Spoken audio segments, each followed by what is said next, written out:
Oh, hello. Hello there.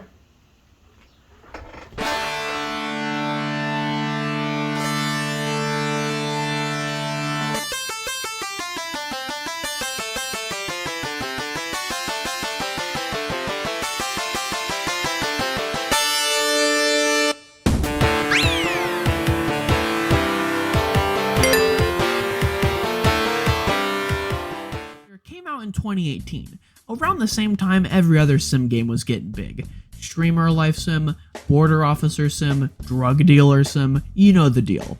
Every Let's Player and their mother played it, so it's been pretty successful. So much so it recently got some DLC, a spin-off, and a direct sequel. For this video, I'll just be talking about Thief Sim and Thief Sim 2.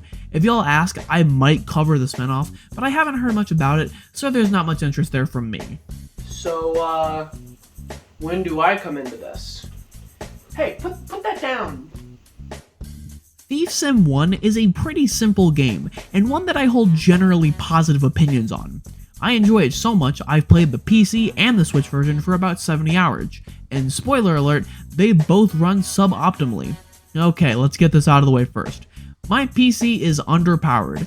I need a new CPU. I have a dinky late gen i5 that runs most things fine, but it really struggles with these two games for some reason. The Switch version runs about as well as you'd expect, which is to say, not good, but it also has weird aiming controls. I don't know if it's the acceleration or dead zones or something. I don't really play first person games on console, so I'm not too sure, but it's noticeably sloppy, especially in menus, which is odd. Okay, now that I've put up my upfront disclaimers if you're interested in the game, let's jump right in. In Thief Simulator 1, you simulate being a thief. Kinda like me. I really need to get a better lock for Christ's sake. Okay, I kid. There's a bit more than that going on, but definitely not in the story department. You play as a bald thief man who just got bailed out of jail by the mob, so you gotta be their thief bitch. You steal all the things and then you earn your freedom, but then they try and blow you the fuck up. After that, it's all about getting revenge on them. The game kinda stops having an actual story after that point and just has the gameplay progression serve as a guiding hand through the campaign until you get to the mansion and blow them up back. Luckily for this game, its gameplay progression is a tried and true formula. You get XP and then you unlock new abilities. Wow, you sure are writing some zingers today. Why don't you write a script instead of stealing things out of my house, huh? This isn't a part...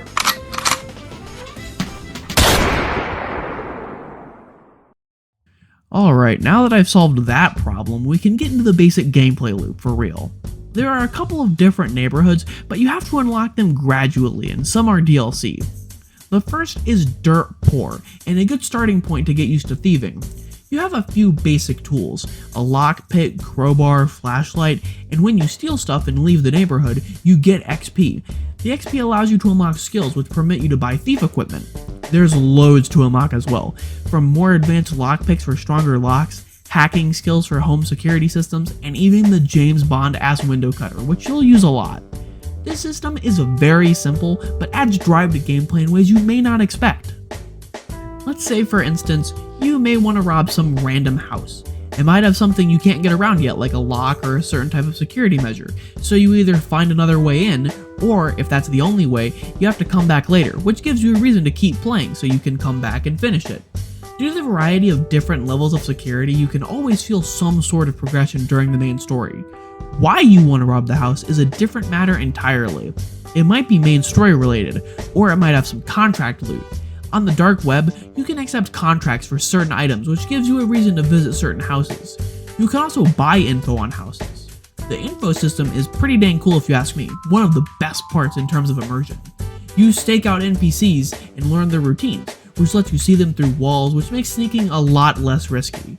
The routines are a great feature that honestly I have no problems with. Some of the best moments I've had involved me planning when the right time to sneak in was, because there was only a small window of opportunity.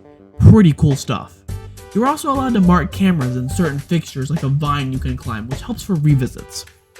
Hey, hypothetically, what happens if you get caught?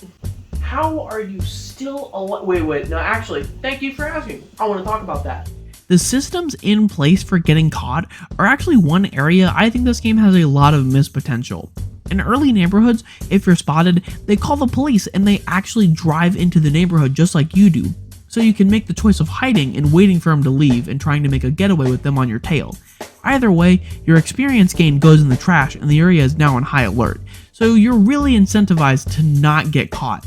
However, in later neighborhoods, they basically only have guards in houses, so getting caught just means you get insta-tased and have to load a save. And there's no violence in this game, so it kinda makes that really cool police system obsolete, cause they don't call the cops, they just shoot you. Then why do I have bullet holes in me? Heck, you're the thief, not me. I can do whatever. Before I wrap up here with Thief Sim 1, I want to talk about a couple other things. Some loot types have to be hacked or disassembled to be sold, which really adds to the immersion. This even extends to cars. Yeah, you can hotwire or even clone a car key for more modern vehicles, and then drive off and gut the whole vehicle for parts. It's honestly kind of relaxing just to take apart entire cars for money.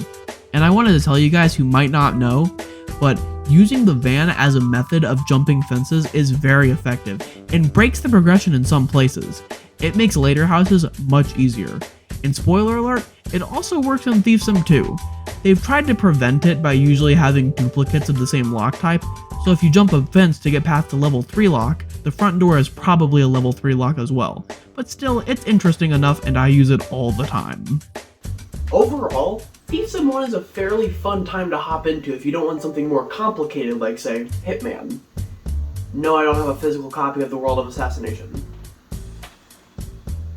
I should probably play these eventually. Alright, holy cow, Thief Sim 2 is a pretty good game. But before I suck this game off for 5 minutes straight, let me get this out of the way. Do not expect smooth performance unless you have a strong PC. While just about everything is better in every way, the optimization has gotten much worse. I don't find it to be unplayable even on my underpowered rig, and I acknowledge it's not the best, but be aware this game is very much not a miracle of performance. People with much better rigs than mine even then report inconsistencies in using way too many resources. Okay, anyway, Thief Sim 2. Lord, what an upgrade. Since this game follows a nearly identical structure, I'm not going to be talking about the basic gameplay loop. Instead, this section will focus on the additions and changes, and boy howdy, there are a lot of them. Much like how there's going to be a lot of changes to my bank account after I sell all the stuff I'm stealing. Well, how about we start with what the reviews mentioned the most? The violence. Again! Yeah, Thief Sim 2 has the ability to knock people out, something that was missing from the first game. But honestly, aside from being funny, it might be one of the least impactful changes they've made.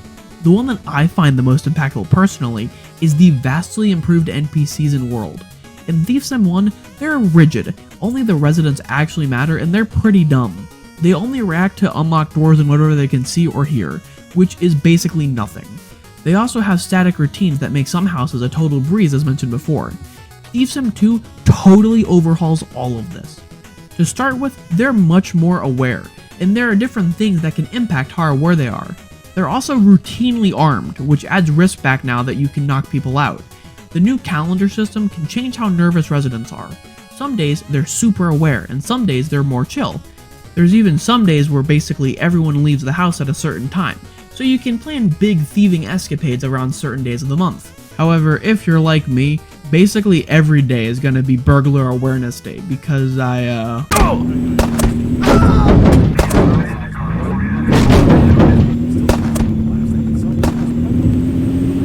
So their mood can change, and you can change. Carrying more makes you louder, which is super cool. It felt pretty obvious, honestly, but it's really nice that they've added it in. Lots has been done to make the world and the NPCs in them more immersive. The neighborhoods and locations are much larger, and there's more NPCs who actually have a reason to exist. They might recognize you if you've been caught, or they might say a funny line. They add to the experience though, so that's really all that matters. One change I'm a big fan of is moving the pawn shop into the neighborhood instead of having to travel like in Thief Sim 1. Thief Sim 2 has longer load times, so I appreciate this on multiple levels. Not only is it more convenient, but it keeps the game more grounded. Well, as grounded as it can be with Crazy Dave. He seems dangerous. Maybe you should just, like, kiss him. that like on the balls? No! What the fuck? Kisses balls? Oh, but we're not even close to done. A big addition has been made is the new drone system. There's multiple and they're pretty useful, with the ability to disable cameras and scout out areas you couldn't get into normally without a lot of risk. But most importantly, it's funny as hell. Little theft copter. There's plenty of new tools to unlock and mess around with, and all of them feel like natural continuations of what was in the first game. That's how most changes are. They all just feel like stuff you wish was in the first game. Lord, do you ever stop talking?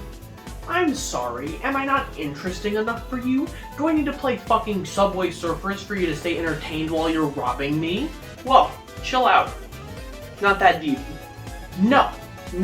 I like this game, so I'm gonna talk about how good it is. Haven't you ever enjoyed something in your life?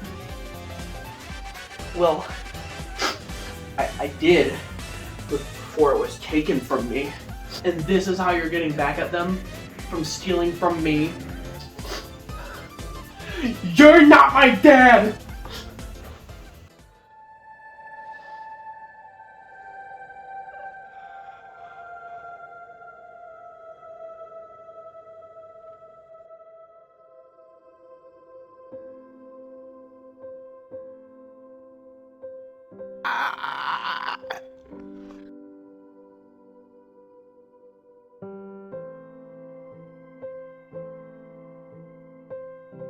Okay, back to the video game. There's plenty more to do in Thief Sim 2. Not only are the neighborhoods bigger and more dynamic, but now there's heists, like in a certain other game I know. The heists vary from warehouses to museums to forest resorts. On top of that, there's now a telephone in the neighborhoods, and there's a guy on the other end who provides you with timed challenges to get into places unspotted and steal things. It honestly reminds me a lot of the missions from GTA 3 and Vice City, so that's a pretty cool reference. As a whole, the gameplay variety is greatly improved upon the first, and hopefully it'll get better, because I'm sure there's DLC coming. It's staggering how much has been added onto the established Thief Sim formula. The stuff I appreciate the most is lots of little stuff. For instance, you can customize your crowbar, gloves, car, and even pick different radio stations. There's also some more relevant gameplay additions I should mention, like vents, pickpocketing, and being able to use your crowbar on doors. Police have also gotten lots of updates. They now carry guns for when you just try and drive away. You can straight up go to jail, and they even have a star system like GTA. Honestly, without just saying it all in a list, it's hard to talk about how much has been added. You guys would not believe the overwhelming amount of joy I felt when I just saw how much more there was to do in Thief Sim 2. Hey, can you wrap up? I need to get going. Why do I need to finish my video for you to leave? Like, just to go? I need you to help me carry your TV out? No, put it back. Wait, like the associate? In Thief Sim 2, who helps you on command? I forgot to mention that. It's some bitches, man. Overall, Thief Sim 1 and 2 are both pretty fun games. While Thief Sim 2 has a lot of additions, I still consider both games to be fun enough and also cheap enough to be worth anyone's time really. My only major criticisms are performance-based, and only really in Thief Sim 2. As mentioned before, it needs a fairly good machine to run well and an even better one to not hog 60% of your CPU at all times. It also has fairly long load times on occasion, but that could just be because I have the game installed on an external drive. I hope these issues can be resolved, and they just might be. Both games are still in active development. Thief Sim 1 has another DLC planned, and I'm certain Thief Sim 2 will get some too. Not like it needs it with how much content it has for its price. Speaking of which, at the time of writing, they're both on sale. They might not be by the time I'm done working on the video, but they're on sale enough to not matter. Heck, the Switch version routinely hits around $1 or $2, which makes up for its issues honestly. So go, do some thieving I guess. They're fun games.